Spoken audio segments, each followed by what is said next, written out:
I'm Joel Hargis with the Florida Aviation Network. We are here today at Spruce Creek Flying Community, which is located, just a little southwest of Daytona Beach. And Spruce Creek is such a cool place. It's the largest flying community in the world.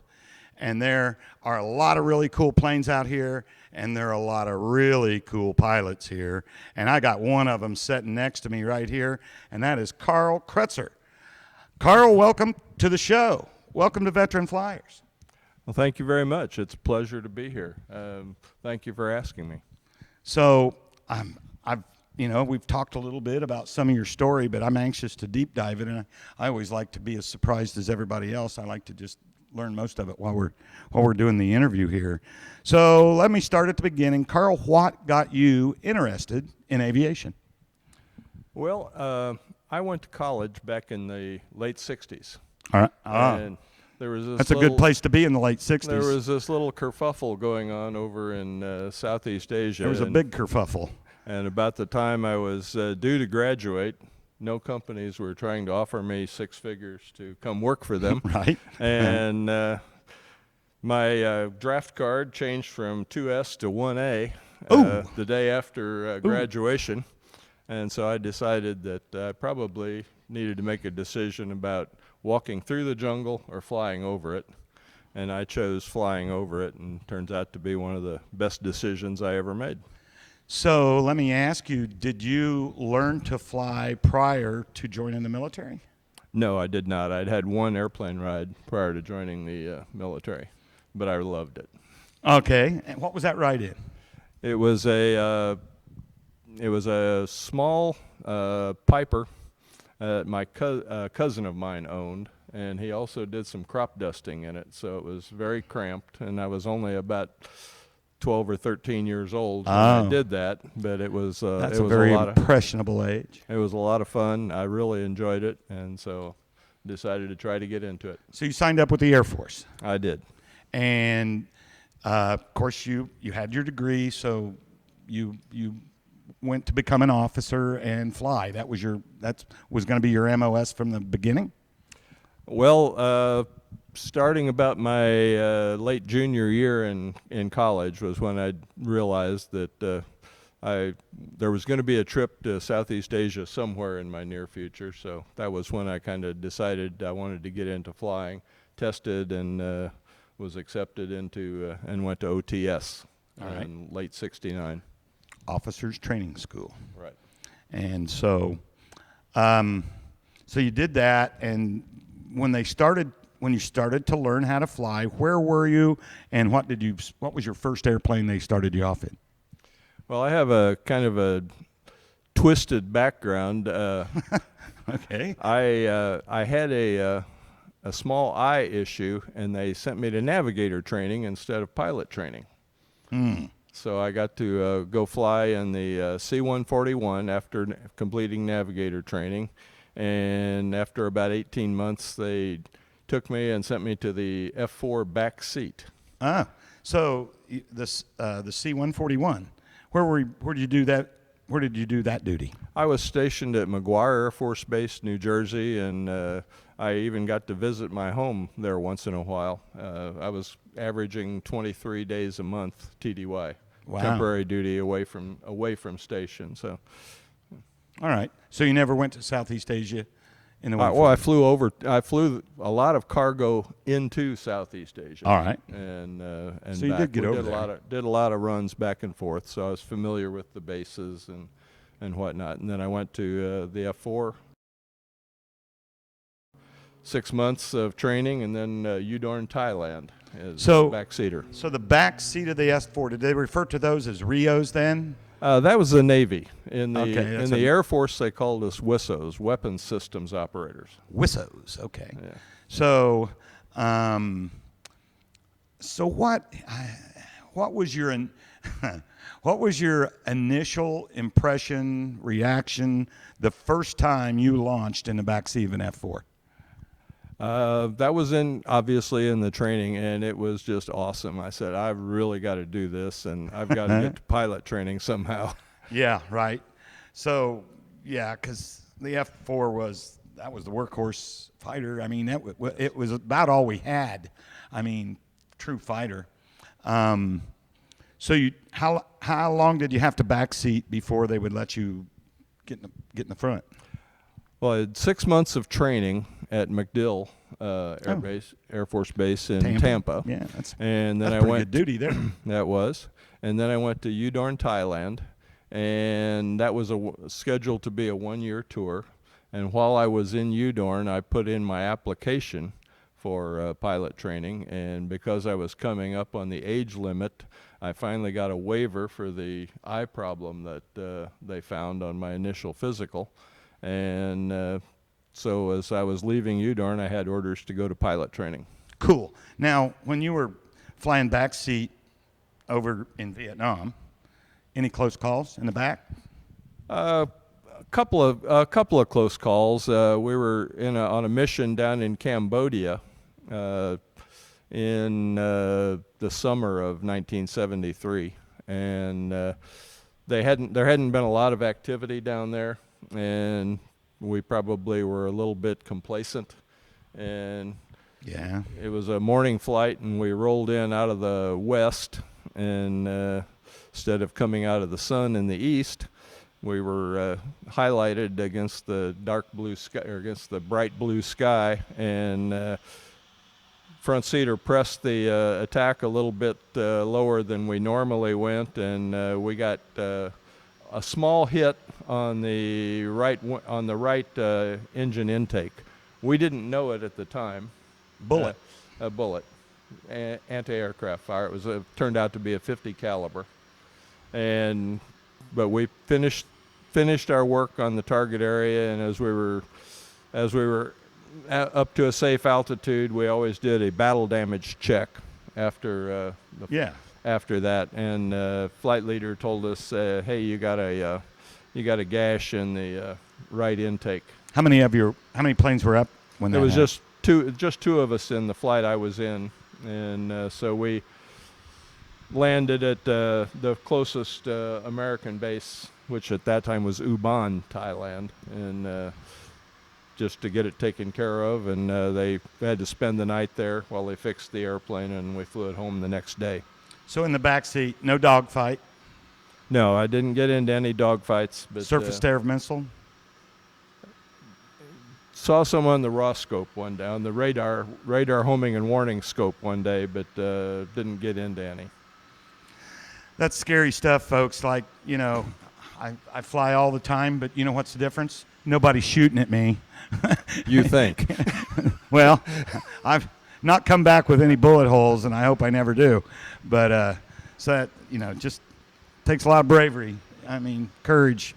So you go back, start your pilot training in the F4. Well, no. You're certainly. I went back to the normal T-37, standard T-38. Air Force T-37, T-38. I had a distinct advantage going to pilot training because I was already a captain. So, and I had a lot of backseat time, and fortunately, F4 in the Air Force have flight controls in the back seat. So as soon as I got, so you probably got the stick now and again. As soon as I got word that I was selected for pilot training, pilots took mercy and let me fly a lot, except in the immediate target area. Right. Wow, what a great experience. So I ask everybody this: how did you like the T-38? Oh, I loved the T-38. It was a super hot rod. It was, like you said, supersonic. I'd done supersonic in the back seat of the F4, but to be in control of it when you're doing all this was really a treat. So yeah, hopefully my producer, I think I've sent him a T-38 picture, and see that real sexy airplane, and it's the plane that when you're learning to fly for the military, that's what you go supersonic in first. And so I've always said I'd love to do that. I still haven't figured out how, Carl, but I don't know that'll ever happen. But so I had to stop there. So how was it getting in the front seat of that F4 for the first time and you doing the takeoff? It was very interesting. One of the fun things was I got to go back to MacDill Air Force Base and I went to the same squadron that I had gone through as a backseater, and there were still like 4 or 5 of the same instructor pilots. They'd been fairly new instructor pilots when I was going through as a backseater, and they were getting ready to leave MacDill at the end of their 3-year tour, and I was coming back through. So No kidding. They were feeling bad, so, oh my God, these guys are coming back now. That's funny. That's funny. So you're in the F4 now. What year is this? That was 1974 was when I started pilot training. So the skirmish over there. And 75 in F4 training. So Vietnam War was over by then. Yes. And so where'd they deploy you for your F4? My first assignment in the F4 after the 6 months of training was to RAF Woodbridge and Bentwaters, England. It's twin bases in East Anglia. That's pretty good duty. Oh, yeah. Pretty good duty over there. They got pretty good beer over there. Not bad, not bad. So that the F4, again, what's the saying? The F4 proves if you put enough power on anything, it'll fly? Pretty much. 2 J79 engines on your house, and it'll go supersonic. That's funny. And so Mach 2 point... Mach 2.4 is the advertised max, but very few ever get to that speed. Right. But it will go over Mach 2. It's burning a lot of fuel at Mach 2.4. It ain't up very long, is it? No. That's great. So you've did lots of in-air refueling and right. How was that to do in an F4? It was pretty good. We had of course, I had experience in the back seat. I actually got to do a couple of refuelings as a backseater. Oh, really? I just never did any takeoffs or landings. Right. But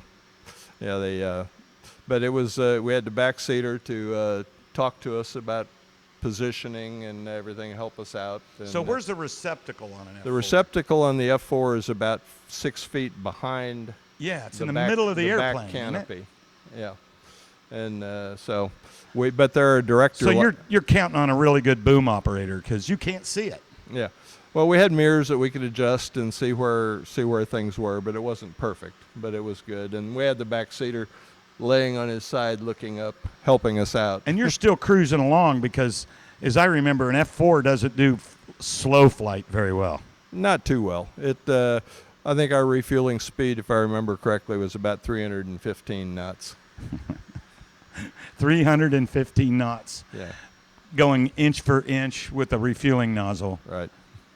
What altitude typically did you do that at? Typically in the anywhere from about the mid-teens up to about 30,000. 30,000 was about as high. Hopefully a little smoother up there, and certainly above the weather. And so, what was after that? Did you fly that your whole Air Force career? No, after England, I was assigned to Holloman Air Force Base to fly the AT-38B as a fighter lead-in instructor. It was a modified T-38 that had a rack installed on the belly of the aircraft so they could hang a bomb dispenser or a minigun on it. And so you could actually do target practice. Yeah, and a gun sight put on the glare shield up front, so we could actually dial in a setting to strafe or drop bombs, whatever we were going to be doing that day. Cool. How long did you do that? I did that for 3 years. Okay. And that was. What rank are you by now? Got to be getting up there. I was selected for major and pinned on major at Holloman while I was in fighter lead-in. All right. So anything past there? I retired as a lieutenant colonel, and I went back to. I had a staff job at Ramstein for 3 years, from '82 to '85, back in Europe. I was in Germany this time, and then when I left Ramstein, I went to Spangdahlem, Germany, to fly F4 Wild Weasels. Oh. And I did that for 5 years. What's the difference? I know a Wild Weasel is a jammer, isn't it? No, it's not. It's not a jammer, actually. It's designed to find, and our primary mission was to find mobile or SAM sites. Right. Okay. Places. The fixed sites, we knew where they were, so the attack flights could avoid them. But we needed to find the mobile ones, and our job was to suppress those. We would locate them and then attack them with missiles and/or hard ordnance. Really? And bombs and cluster bomb units. So what? I was thinking that they could do something that would mess up the SAM site's radar. Oh yeah, we blew out the antennas. Okay. with ordnance. And so, and behind us, how did you keep from getting shot down by said SAM site well, when you're shooting at it? They made a new weapon, and you probably heard about it, the HARM, the high-speed anti-radiation missile. Okay, And HARM missile. It had a really good range on it, and so we could stay down at fairly low altitude. Just make sure we pulled the nose up enough that when the missile came off, it didn't go into the ground, and it would guide on the SAM site. And so you used their radar to put missile on target. Yeah, our avionics in the F-4G figured out where the SAM site was, transferred that information to the missile, and the missile went after it. So and then it out had of range from them, but in range for you. Well, it wasn't necessarily out of range for them, but it was much safer range than the older missiles had been. Sounds like scary business to me. It was here, kitty, kitty, here, kitty, kitty. Oh my gosh! And see if they could.